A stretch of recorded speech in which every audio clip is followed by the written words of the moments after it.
Ini. Ini mana? Ini. Video. Apa kan? Kita beri. Ya, kayak tahu siapa yang punya tuh HP, namanya itu HP yang ngobrol. Oh, Indra. Dari siapa? Di kafe. Itu tadi sebelumnya ya. Masa mana? Kemarin 2 kali dan saya sih. Nah, itu di hari ya masih. Nah, tidak habis. Tidak kau bawa ke pegadaian itu.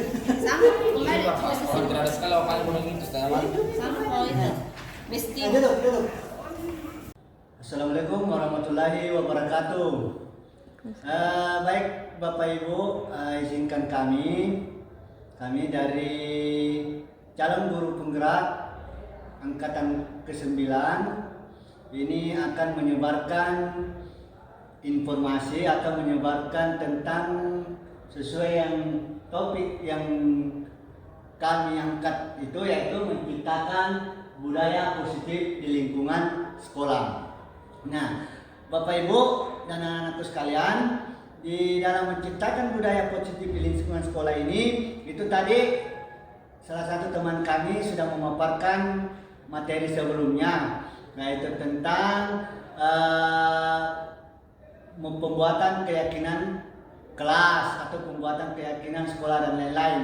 Nah, untuk kali ini, untuk saya pribadi, saya melanjutkan dari apa yang telah diberikan oleh teman kami tadi. Jadi untuk saya, karena kami sudah bagi tugas, dan untuk kali ini saya hanya memaparkan 2 poin penting di dalam menciptakan budaya positif di lingkungan sekolah, yaitu 5 posisi kontrol. 5 posisi kontrol, dan salah satu restitusi yang berikutnya adalah segitiga restitusi. Nah, 2 poin penting ini dalam menciptakan budaya positif di lingkungan sekolah inilah yang saya akan bahas. Sedangkan yang sebelumnya Bapak Ibu sudah melihat dan menyaksikan serta mengamati dari pemaparan materi yang telah disampaikan oleh salah satu teman kami yang calon guru penggerak juga di sekolah kita. Ya, karena kita ketahui bersama bahwa di SMK Negeri 3 Goa itu ada 2 guru penggerak pada angkatan ke-9 ini. Jadi kami bagi tugas. Baik Bapak Ibu, jadi kami sekedar menyampaikan bahwa di dalam materi tentang budaya positif di lingkungan sekolah itu meliputi tadi 5 posisi kontrol. Yaitu 5 posisi kontrol ini diantaranya adalah penghukum, kemudian pembuat merasa bersalah, kemudian posisi kontrol yang ketiga yaitu sebagai teman, kemudian posisi kontrol yang keempat pemantau atau monitor, dan posisi kontrol yang terakhir atau yang kelima yaitu posisi manajer.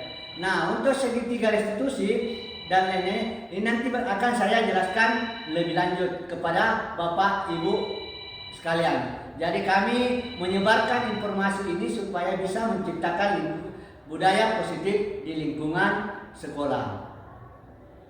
Berkata, patuhi aturan saya atau awas. Ini posisi kontrol penghukum. Kemudian kamu selalu saja salah. Ini contoh-contoh kalimat-kalimat yang dikemukakan oleh posisi kontrol penghukum. Kemudian selalu yang terakhir selesai. Ini apabila lagi ulangan atau lagi apa. Nah, kemudian kamu tidak pernah benar melakukannya, dan banyak lagi kalimat-kalimat yang lain yang berkaitan dengan posisi kontrol penghukum.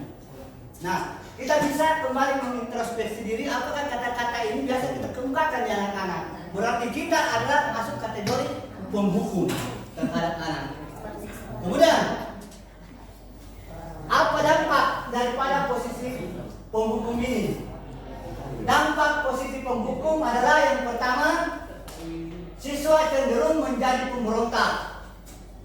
Kemudian yang kedua, siswa menjadi pendendam. tidak menyukai guru dalam mata pelajaran yang diampu.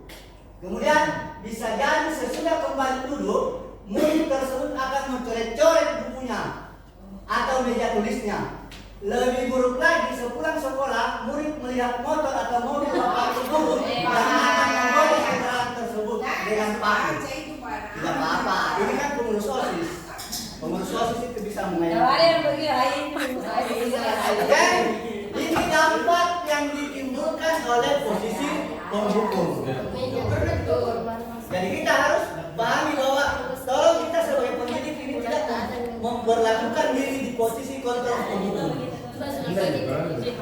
Oke, yang kedua, untuk membuat posisi merasa bersalah. Suara cenderung tenang, melembut, namun kata-katanya menyalahkan murid. Guru akan menyatakan hal-hal yang merasa kesalahan ada pada murid dengan membuat guru menderita atau tidak sanggup membahagiakan orang lain, membuat murid merasa gagal. Ini adalah posisi kontrol pembuat merasa bersalah, dalam artian bahwa siswa melakukan itu, kita meletakkan kesalahan ada pada siswa. Ada pada siswa. Bahwa kesuksesan tidak berhasil di dalam kelas karena siswa melakukan kesalahan. Ini yang dimaksud dengan kita menganggap bahwa kesalahan-kesalahan itu ditimbulkan oleh siswa. Nah, kemudian dampak posisi pembuat merasa bersalah.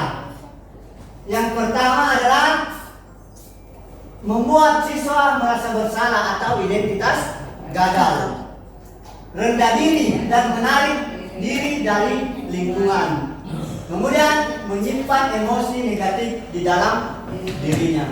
Ini apabila kita meletakkan siswa sebagai pembuat, sebagai yang melakukan kesalahan. Berikut, bagaimana dampaknya posisi teman ini? Dampak apa yang ditimbulkan? Yang pertama itu siswa akan tergantung pada satu orang atau faktor ketergantungan. Murid tidak mandiri dan tidak bisa berpikir untuk diri sendiri, sehingga di lain waktu murid bisa berperilaku baik, namun hanya pada orang-orang tertentu saja. Ini posisi guru sebagai teman. Ini juga boleh kita lakukan, tetapi jangan keseringan, karena itu ada ketergantungan. Guna tidak minta guruna, dia tidak lagi mendengarkan yang lain, hanya tergantung pada guru yang menjadi teman, yang menganggap dia tidak ada pasir yang boleh yang lain. Contoh, ini contoh kecil ya. Oh, tidak ada itu Sriawati. Nah, saya yang lain. Contoh. Ataupun tidak menggunakan suara tinggi. Tercipta identitas positif atau berhasil. Ini ciri-ciri untuk posisi kontrol. Yang keempat adalah posisi pemantau atau posisi monitor. Apa dampak yang ditimbulkan? Dampak posisi pemantau atau monitor adalah yang pertama, murid akan menghitung konsekuensi dan hadiah tanpa memahami sepenuhnya nilai kebajikan yang dituju. Kemudian tidak sepenuhnya mandiri. Jadi maksud dari yang pertama ini adalah kita sebenarnya memantau siswa ini, kita ingin melihat dia berubah atau kita menginginkan dia menjadi baik, tetapi siswa tidak memahami nilai-nilai kebajikan yang kita inginkan. Kalau kita berfungsi sebagai pemantau, padahal tujuan kita baik. Nah, siswa juga pada dasarnya 11-12 dengan posisi teman, dia tidak mandiri. Apabila kita berada di posisi kontrol sebagai pemantau atau monitor. Nah, posisi kontrol apa yang diharapkan pada proses belajar mengajar itu berada pada posisi kontrol yang kelima, yaitu pertanyaan-pertanyaan yang bermakna agar membuka pikiran murid sehingga membuat murid dapat belajar dari kesalahannya dan mencari sebuah solusi untuk menyelesaikannya. Ini posisi manajer. Kemudian guru membimbing murid untuk memecahkan masalahnya sendiri. Jadi kita tidak menganggap bahwa kesalahan itu ada pada murid. Kita tidak menghukum murid. Kita tidak menjadikan murid sebagai teman. dan kita tidak berfungsi sebagai pemantau, tetapi kita berusaha bagaimana dari masalah yang dihadapi murid ada solusi yang kita berikan. Solusi ini berdasarkan kesepakatan, bukan solusi yang kita berikan sendiri, tetapi ini berdasarkan kesepakatan antara kita dengan si siswa atau si murid. Paham sampai sini? Yang berikut, ciri-ciri yang berikut adalah posisi manajer adalah posisi kontrol yang disarankan untuk membimbing siswa. Memiliki sikap disiplin yang positif, yaitu siswa yang mandiri, bertanggung jawab, dan dapat memecahkan masalah. Tujuan dari posisi ini adalah agar siswa berefleksi atas tindakannya. Siswa akan bisa mengoreksi, oh seperti ini kesalahanku, oh seperti ini seharusnya saya tidak begini. Siswa bisa mengintrospeksi diri, sehingga apa yang selama ini terjadi kesalahan-kesalahan di dalam kelas itu bisa kita diri dan dapat memecahkan masalah. Ini posisi kontrol. 5 posisi kontrol. Selama ini kira-kira kita bisa menanyakan dalam hati kecil kita, oh selama ini saya berada di posisi kontrol ini. Ya kan? Apakah saya sebagai posisi kontrol sebagai penghukum, sebagai Gado-gado kiri. ya, Gado-gado kiri.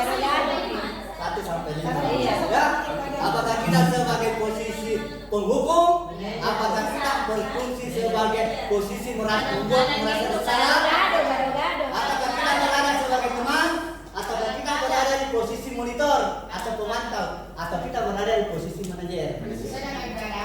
Ya. Oke.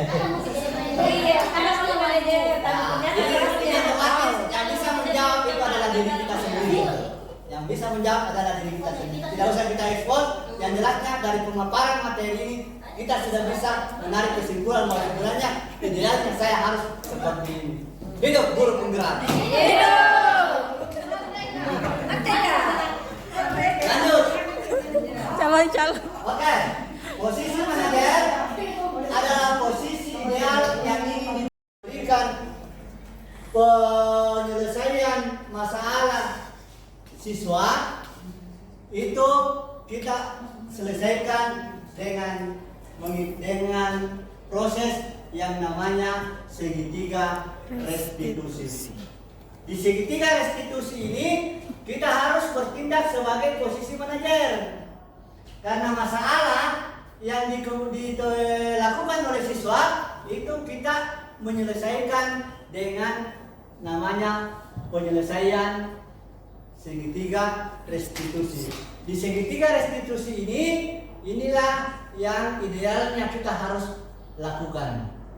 Nah, bagaimana segitiga restitusi itu? Kita lihat bersama-sama.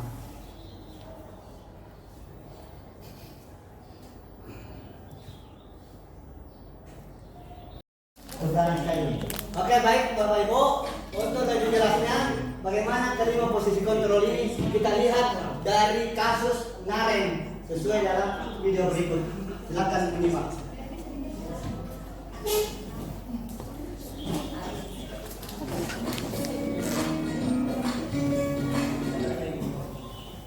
Salam bahagia Ibu dan Bapak guru hebat. Dalam penerapan disiplin positif restitusi, salah satu program yang dikembangkan adalah 5 posisi kontrol. 5 posisi kontrol dalam restitusi adalah proses perjalanan seorang pendidik agar dapat mengenali dirinya. Pada video kali ini, kita akan membahas tentang 5 posisi kontrol yang dikembangkan oleh Diane Dawson dan contoh penerapannya.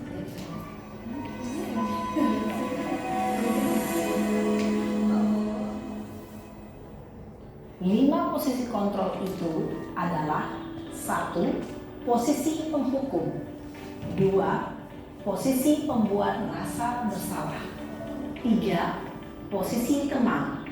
4. Posisi pemantau atau monitor. Dan 5. Posisi manajer. Untuk lebih memahami kelima posisi tersebut, mari kita saksikan kasus Naren yang terlambat hadir 20 menit di sekolah dan melihat bagaimana kelima posisi kontrol menangani masalah tersebut.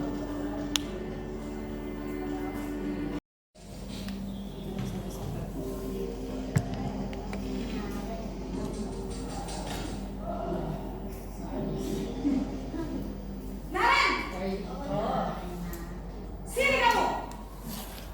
Ini kan posisi penghubung. Selalu terlambat. Kamu deh pasti terlambat. Maaf Bu, saya Apa? Apa coba? Alasan kamu apa lagi? Kapan sih kamu tidak terlambat? Malas sekali ya kamu jadi anak. saya Dasar pemalas. Gak kapok-kapok sih kamu. Sudah berapa kali terlambat? Sana, kamu keliling lapangan basket 2 kali. kenapa saya harus keliling lapangan basket Bu? Kenapa? Kamu melawan ibu. Berani-beraninya jawab. Sudah terlambat, masih berani jawab pula. Sekarang, keliling lapangan basket 5. Cepat. Pergi sana ke lapangan basket. Posisi penghukum biasanya berbicara dengan nada tinggi, Ah, ini ada nih. menyakiti, dan singgung. Hukuman bisa berupa fisik maupun psikis. Ibu dan bapak guru. Ketika ibu berada pada posisi penghukum, adalah lebih cenderung akan memberontak, bahkan menyimpan dendam. Saya mati. Suara.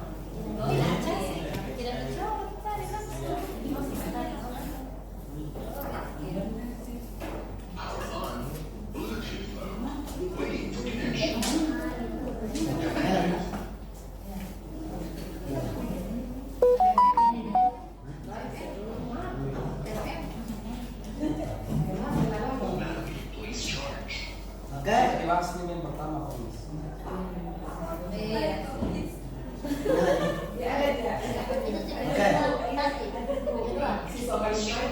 Posisi membuat merasa bersalah.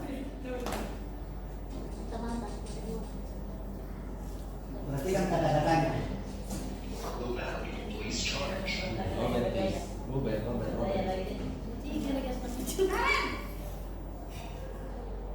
Aduh. Mati suara. Memang nggak bisa langsung dicolok, harus diam dulu. Biasa biasanya ada speaker itu kok. Lobet sekali. Kami speaker kita bunyi. Kan dia kunci. Ini bayaran. Kenapa lebih sekali kan? Anu pakai dulu sebentar sekali jas dia. Kalau aku udah saya Pak. Ya, bisa dimakan kayaknya dulu. Sudah. Masuk sini kan? Di sini kita membaca wes. Kan ada dulu enggak?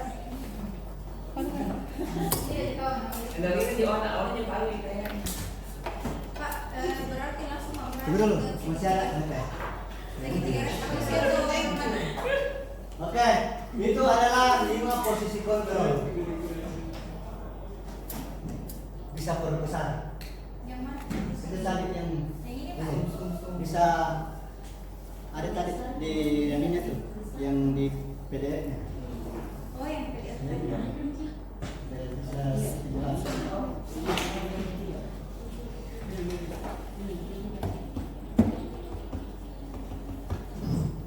Bulan berapa? 12.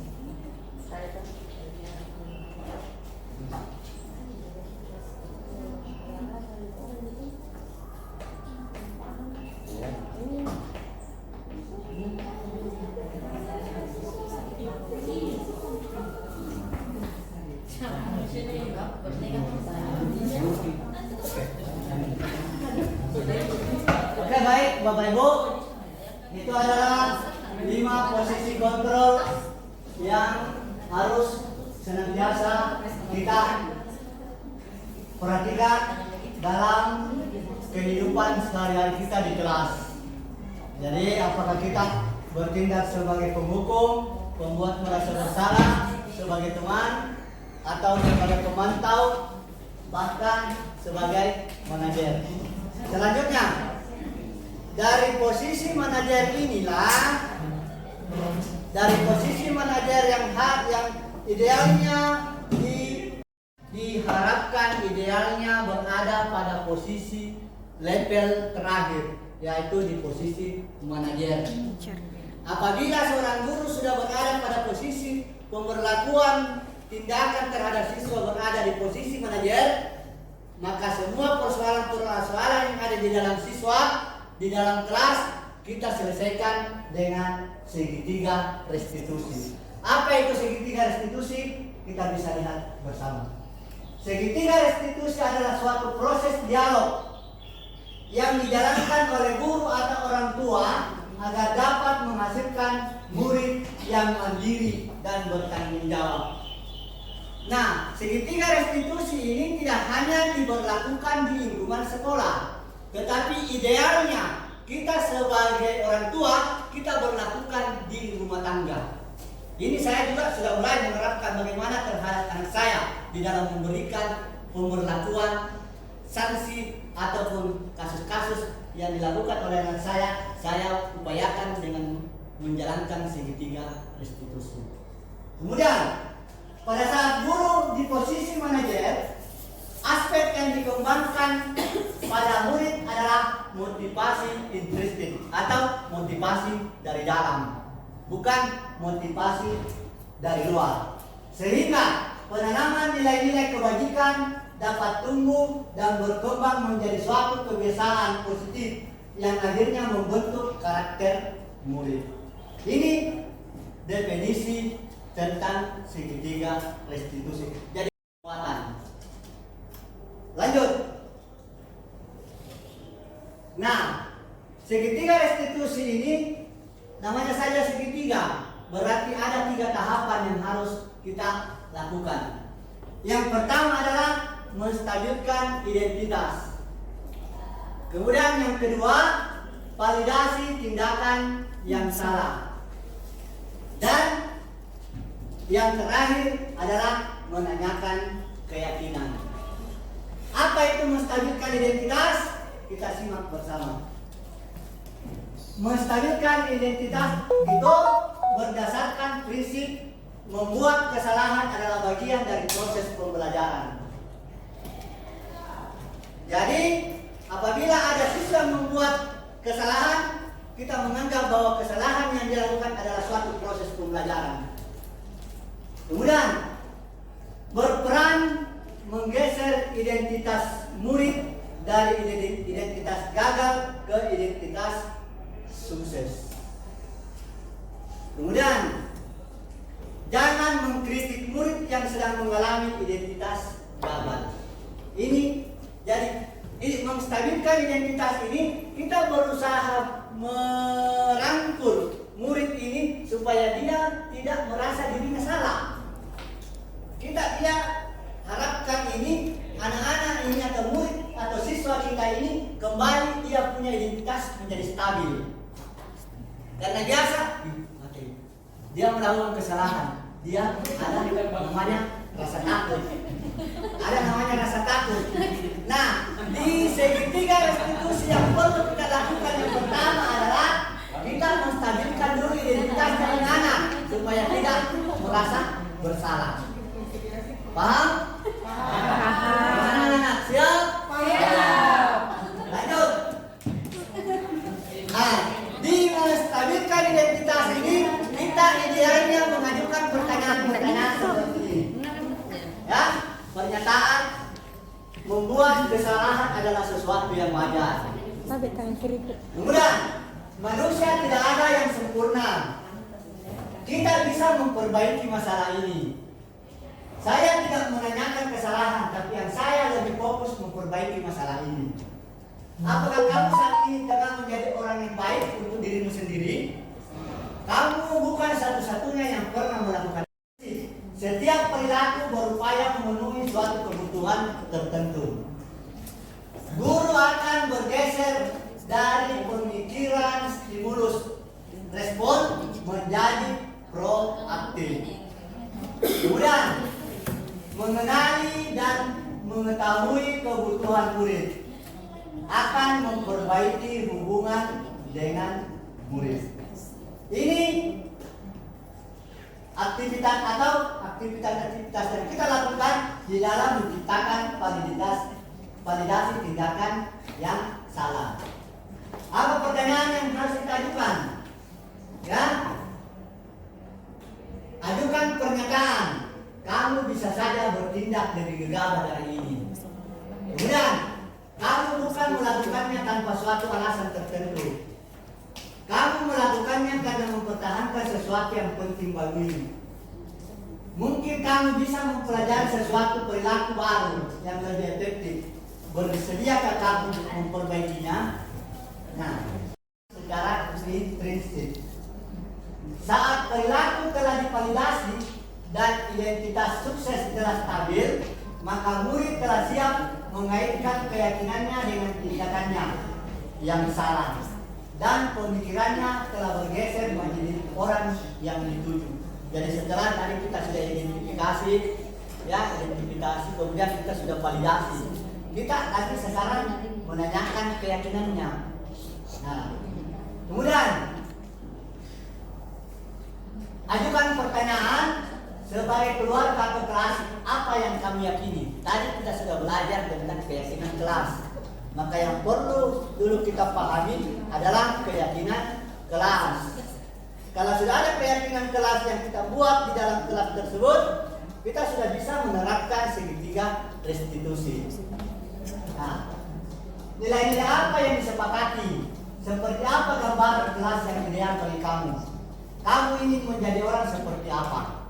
Ini adalah keyakinan-keyakinan yang kita kemukakan kepada murid yang melakukan kesalahan, sehingga tidak merasa bahwa dirinya adalah sumber kesalahan.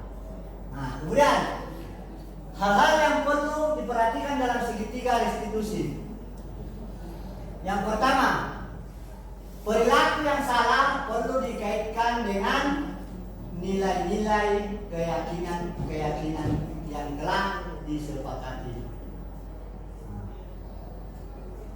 Kemudian yang kedua, jadi yang perlu diperhatikan dalam segitiga restitusi itu, yang kedua, kesediaan orang yang melakukan kesalahan untuk memperbaiki masalah. Nah, kecuali punah orang bebal, tidak mau berbuat, tidak mau merubah perilaku, itu susah direstitusi. Tapi kalau anak-anak yang mau berubah, mau mendengar atau mau bagaimana, hanya ingin mencari jati diri, ini bisa kita restitusi. Nah, kesediaan orang yang melakukan kesalahan untuk memperbaiki masalah. Kemudian yang ketiga, pemecahan masalah sebisa mungkin relevan atau memiliki hubungan dengan masalah yang ada. Jadi jangan masalahnya didapat merokok, lantas penyelesaiannya bukan pada masalah merokok. Itu berarti tidak ada relevansinya, tidak ada kaitannya. Jadi sebisa mungkin pemecahan masalah itu harus relevan dengan masalah yang ada. Kemudian apa yang perlu diperhatikan selanjutnya? Perlu adanya suatu usaha perbaikan dari pihak yang berbuat kesalahan. Jadi ini antara kedua dengan keempat ini ada suatu permasalahan. Misalnya, bila permasalahan ringan, tidak perlu menjalankan segitiga restitusi secara keseluruhan. Bisa dengan menanyakan apa keyakinan yang kita sepakati. Jadi tidak perlu dari dari identifikasi, kemudian memvalidasi, kemudian menanyakan keyakinan. Tidak perlu ketiga-tiganya ini kita jalankan. Cukup satu saja. Kalau memang sudah cukup satu, anak-anak sudah bisa melakukan perbaikan, maka tidak perlu diterapkan restitusi secara keseluruhan. Kemudian segitiga restitusi diharapkan murid menjadi lebih kuat secara pribadi, membuka wawasan murid agar dapat menyelesaikan permasalahannya sendiri. Murid semakin percaya diri, mandiri, dan merdeka. Kemudian, nah, apabila tadi tidak perlu ketiga tahapan di dalam segitiga restitusi ini kita kita jalankan. Cukup dengan, kalau bisa dengan intervensi 30 detik, anak-anak kita harapkan sudah bisa keluar dari permasalahan dan ingin berubah. Yaitu dengan melakukan pertanyaan-pertanyaan seperti, apa kamu ingin berbuat lebih baik? Apakah saat ini kamu sedang menjadi orang yang sedang kamu inginkan? Apakah kamu bisa mengubah kegiatan atau perilaku kamu saat ini menjadi sikap yang lebih membantu? Apakah wajar membuat kesalahan-kesalahan? Bisakah kamu memperbaikinya? Apa yang kamu lakukan saat ini sesuai? Kapan kamu siap untuk mulai? Peraturannya apa? Sepertinya kamu punya masalah. Saya bisa bantu. Saat ini kamu seharusnya berbuat apa? Dan lain-lain. Ini dengan cukup intervensi 30 detik ini, maka masalah yang ada di dalam kelas kita senantiasa berharap bisa terselesaikan. Seperti halnya di Ibu Diana sebagai bimbingan konseling, cukup dengan segitiga restitusi tadi yang saya sudah jelaskan, itu bisa dipahami, dan kalau bisa cukup dengan intervensi 30 detik. Apabila ada siswa yang masuk ke BK ditangani dengan seperti ini, salah cukup dengan 30 intervensi 30 detik ini, anak-anak sudah bisa mengalami perubahan. Kemudian ini ada lagi videonya. Tidak, lain lagi. Ini video Virus-virus guru penggerak. ini menjadi gambaran buat adik-adik sekalian bagaimana sih guru penggerak itu. Oke? Lanjutkan, semangat. Iya,